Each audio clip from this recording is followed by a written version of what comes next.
Auburn Junior High School is a school with a rich history, intriguing stories, interesting teachers, and a long line of students.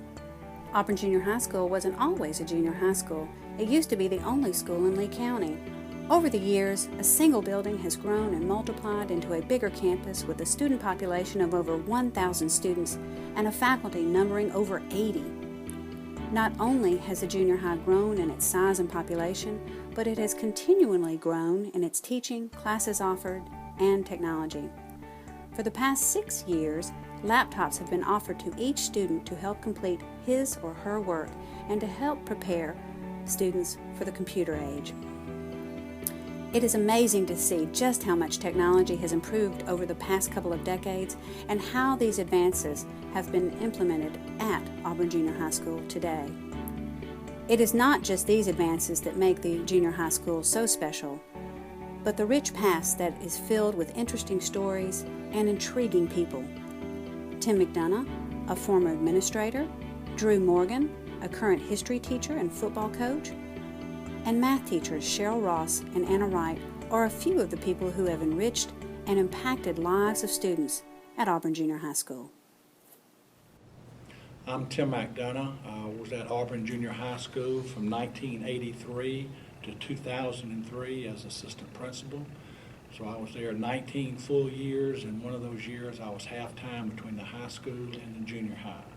My name is Drew Morgan. I teach 9th grade world history at Auburn Junior High School, and this is my 4th year teaching. I graduated from Auburn University in 2009 and interned here and got a job after my internship here, and so I've been here ever since then. Well, I'm Anna Wright, and I teach math here at the junior high, and I have been in Auburn City Schools for 31 years. And of those, let's see if I can subtract right, 27 of those have been at the junior high. I went to Drake for 4 years, but I was very lucky. I came back to the junior high and got this same room again. I'm Miss Ross, Cheryl Ross, and I have been at Auburn since 1983. And I came, and Anna had been here 1 year. And I'm coming from high school to 8th grade, which was a transition. So I have been here this is going on year 30. And I begged Anna to stay one more year. I said, you can't leave me by myself, because I am the oldest teacher on campus. And so. I'm not. Yes, I will admit, I will admit I'm the oldest teacher. And so, so she graciously decided to, and I'm trying to get her to, well, maybe don't you want to, because that's okay. But I came from San Antonio, Texas. I did experience in Wichita Falls, and I taught in Turkey, North Dakota, and finally back here in Auburn. So this is home. So I've made myself a nice home here. Each person who goes through Auburn Junior High School has his or her own stories and experiences. The teachers and staff here are no exception. They have to expect and conquer the unexpected in their everyday endeavors. Let us look back into the past of Auburn Junior High School as these previous and current faculty members tell us some of the many stories that have occurred during their time working here. The unique thing about the junior high was our heating system was a boiler system. And when the boiler system was being made, unfortunately, the man that was making the boiler system in Montgomery and knew how to do it passed away. And so they had to find somebody else to figure out how to finish the boiler system. And the boiler system was never right, even when they put it in there. The valves would stick, and smoke would fill up, and we'd have to evacuate the building. And for no other reason than nobody else was dumb enough to do it, I used to run into the boiler room. I'd have to hold my breath, run in the boiler room with the steam all over the place, and find the valve to turn the steam off so that it would settle down and we could go back to class. And that would happen routinely during the cold winter months. And it got to where I actually had to go into where the boiler room was, and I would pace, how many steps, which direction, and how many before I would turn to know where to go, because you couldn't see a thing in there when that boiler would back up and the steam would fill up, and we'd have to evacuate the school until we got it shut off. And I guess go back to the very beginning when I came to Auburn Junior High. I was late the very first day of Institute. And I thought, and I'm not a late person. That's why I get here at 6:30, so I've never been late since. But the very first day of school, there were some men here who had terrible senses of humor.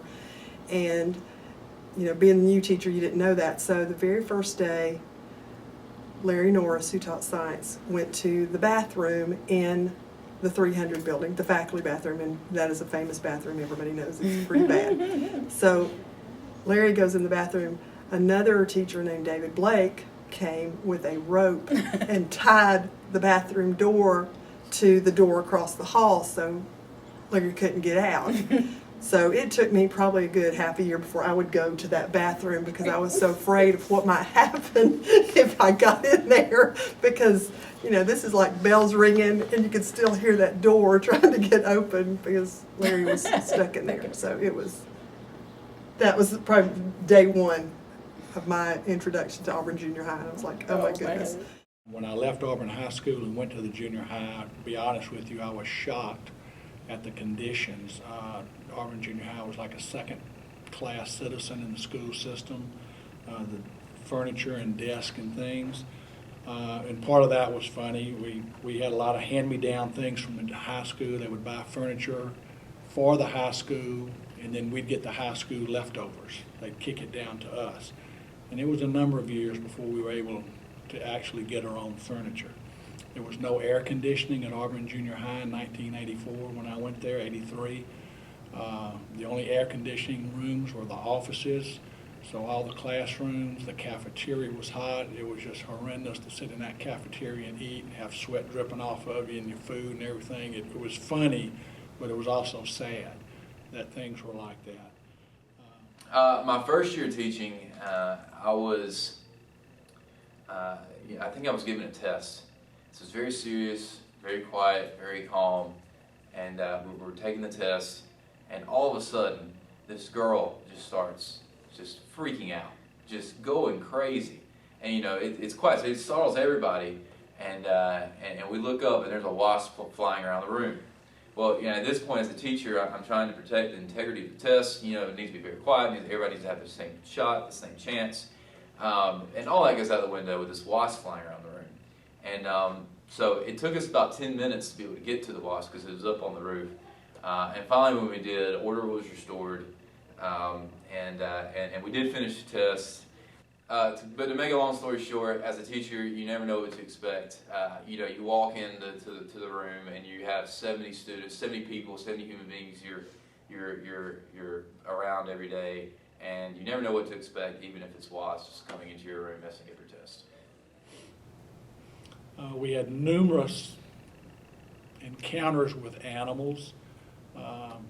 It took several months to trap a family of cats that were up under the auditorium.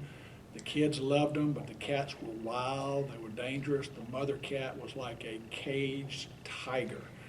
We had the animal control from Auburn City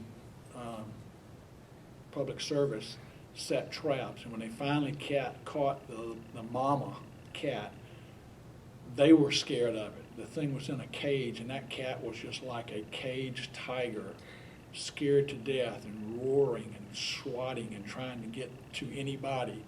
They actually had to get a stick to pick the cage up. They couldn't put their hand on it and pick it up and walk off with it. They had to run a stick through the handle and get on each side and walk because that mama cat was going so crazy.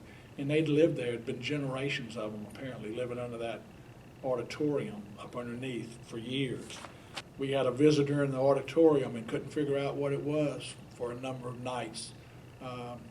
Mrs. Smith, the choral director, and she was off trying to find help to find out what it was, and we set a trap and caught a big old possum in the auditorium. one morning we came in. There he was, a big, gigantic thing, and had to take him out and get rid of him humanely. We didn't kill him. We took him off, and they took him out in the woods and let him go. A funny thing happened to me in my class, and I was upstairs. I think I've been in every quadrant of this building except the new ones. I haven't been in the 7,000. I was teaching, and of course, to get them quiet, I said, shh, shh. And my front tooth, which is the crown, came off. And it dropped off. But nobody said anything because I guess the kids were running their mouths and everything. And so immediately I picked it up and I went outside the door, popped it back in. And I was just laughing, and the kids looked out the door. What are you laughing about, Miss Ross? And so I got my composure and came back in. I said, did you all see what happened to me? And the kid that's sitting closest, all I saw was some gum come out of your mouth. And I said, gum, and I just fell laughing out. And I should have stopped there. But then I told him, my tooth fell out. And everybody cracked up. And the rest of the school knew that my tooth flew across the room. And it got really expanded by the end of the day. Oh, your whole teeth. All your teeth fell out. I said, oh. So that was, I had to live with that the rest of the year, that my teeth were falling out in the classroom. Something unusual about the junior high was dealing with the custodians. We always had reports of some of them thought the place was haunted in that big old building, and I can testify because I would go up and work on nights or on the weekends and bring my children with me. And there would be times where we would hear people walking upstairs or running upstairs. And we would go busting out of the office trying to get to where they might be, and there'd be nobody there. And this would be in the daytime. The custodians would always report things routinely about the noises they would hear and wanted to know if anybody was up there on that night doing anything. It's just a spooky building sometimes when there's nobody there but you. With my kids, we even had plans where one of them would run outside to the fire escape in the back, the other one would stand at the bottom of the stairs in the main building, and I'd run upstairs to try to catch whoever was up there. Because every time we went, there was always these noises that we would hear, and they're just exactly like somebody walking or running upstairs. And we never found anybody. The custodians never found anybody. And I don't know, I haven't been there since 2003, so I don't know what they hear now. I would imagine they may hear some of the same things if you talk to them. David Blake Yes, was I remember David. crazy. He, one day, and this sounds terrible, the principal was gone, and he taught science, and so he had his science goggles on and his white lab coat, and he's walking around with this baking pan with a leg of lamb in it, and he's going to your room going, need a leg of lamb? And of course the kids don't know what to think. I know he walked to my room one day with a paper bag going, this needs to be, and I was going to get away because the bag was shaking. I didn't know what kind of a creature was in it, and of course the kids were looking at him because I'm going, get out of my room, get out of my room. And so, yeah, there were some crazy people who worked here with us. We had another incident with a student. We had our attendance and social services director come down, and she brought medicine to a student from the parent. Went and got it, brought it to school. Student came to the office, and our social services lady told the student, gave him a paper cup and told him to go fill this up. You got to take your medicine. So the student went away and took a long time. And I was coming out of my office, and the student was coming into the main office of the building up there, and Mrs. Smith was standing there. And here comes the student with the cup, like this. And Mrs. Smith said, well, here's your pill, and then realized the boy had gone in the bathroom and filled the cup up with urine. He'd been used to drug tests. And when she said, go fill the cup up, he went in there and filled the cup up with urine. We brought it back as a specimen. And the point was, you get water and take your pill. absolutely hilarious when it happened. Something you can't laugh at in front of with the kid, but you're just busting a gut over the circumstances of this. And the kid meant no harm, thought he was doing what he was supposed to be doing, but he was so far off base, it was unreal, absolutely unreal. There was an episode at the junior high at one time where these girls were getting threatening notes in their lockers. They were getting notes harassing them and threatening them physically and verbally in their lockers. People would drop notes inside their lockers. And we couldn't catch who was doing it. And the parents became so irate, they went to the superintendent. The superintendent ended up going to the police chief. We had a conference with the police chief and the superintendent about what could be done. The police had their drug detail come in and put a small camera in the hallway that's probably no bigger than my fingers that they used on drug surveillance. I met the police up there at 11:30 at night one night so they could actually put it in the ceiling in the hallway and put the monitors in the office where nobody would know they were there except for 2 or 3 people, and started filming day after day after day. And we finally caught who was putting the notes in the lockers. It was the very girls whose lockers the notes were being dropped in. They were doing it to themselves so they could actually get their mom and daddy to come up, check them out, and take them home so they didn't have to be in school. And this was not 1 or 2 girls. This was 3, 4, 5, 6 girls. And the sad part about it is most of the parents, when we showed them the video of who was putting the notes in, most of them were shocked, but I was shocked at how many were non-apologetic to us after that. But it was the very girls terrorizing themselves on purpose. Some of the things that I've brought or I've been allowed to bring into Auburn Junior High School is I've had the honor of working with the Howmore Leadership Academy this year. Bo Morrissey was working on it a couple years before me, and I took over this year, and it's been a wonderful opportunity. Miss Elizabeth Lundy, Miss Karen Fuller helped me with it, and we've kind of gotten off to a slow start. But the academy is all about developing leaders, and it's not necessarily a honor society. It's not necessarily a reward. It's not necessarily recognizing students who already do good or are leaders, but it's all about developing those students who haven't yet realized their leadership potential.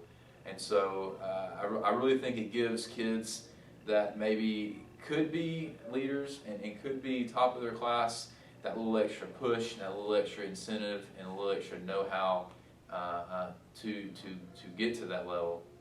Something else that we're actually starting this year, and I can't take the credit for it, I'm just a sponsor, but a few 8th grade students came to me with an idea to start a competitive bass fishing club, and I was a little skeptical at first, but I started looking at the association.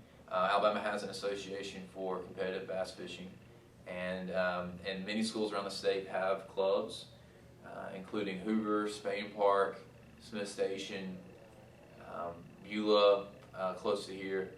And so there will be 4 qualifying tournaments and then a state championship tournament in the summer. And it gives kids the opportunity to fish competitively against other high schools around the state. And like I said, there's a state championship. And so we're really excited about that. Like I said, it wasn't my idea. I'm privileged and honored to get to be the sponsor. I'm really looking forward to it. We have several kids in high school and several students at the junior high who are in that club. So we're hoping to do well in the tournaments and get the club off and going. And I think Cheryl will say the same thing. This is like your home away from home. Right. I mean, I get here at about 6:45 and I stay till 4:30 or 5 o'clock. Except for a small handful, this is where all my friends are. Mm-hmm. All 3 of my children came through the junior high. This has just been a big part of my life. So I think sometimes, like Cheryl, sometimes she talked me into staying, it wasn't a real hard talk, because sometimes when I think about it, I think, what will I do with myself when I leave the junior high? Because this is where, I mean, I've been coming here for 31 years, just about every day. Yeah. But seeing, this has been, this is my home. And she leaves at 4:30, where I'm here with the janitors at nighttime. So I'm faced with the same. I mean, this has just been my home, my classroom. And I look around, and when I think about retiring, it's sort of scary, because I said, that's the only place my car knows to drive is from home to the Auburn Junior High School. So, but I'm really ready to move on. These faculty members have had a great impact on the advancement and growth of the junior high, and they are or will be greatly missed when they decide to leave. Auburn Junior High School is a school that has a long and rich past, and we are hopeful for a bright future. The people who have walked through this school have made it great, and the past of Auburn Junior High School should never be forgotten.